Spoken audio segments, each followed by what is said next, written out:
На спојот меѓу улиците Стив Наумов и Гроздан Трифунов во близина на улицата Славчо Стоименов во ромското мало во Кочани започна изградбата на потпорен ѕид. Изведувачот деновиве работи на разбивање на постојните армирано-бетонски ѕидови и транспорт на градежниот шут. Според проектот, до новиот потпорен ѕид ќе бидат изградени и пристапни скали.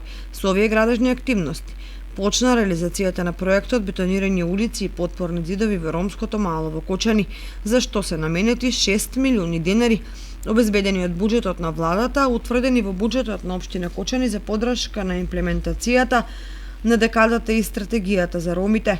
Проектот опфаќа бетонирање на 4 крака од улицата Стамен Манов со вкупна должина од 1134 метри, како и бетонирање на 2 крака од улицата Партизанска со вкупна должина од 136 метри. На едниот уличен крак од Партизанска ќе се гради и потпорен ѕид.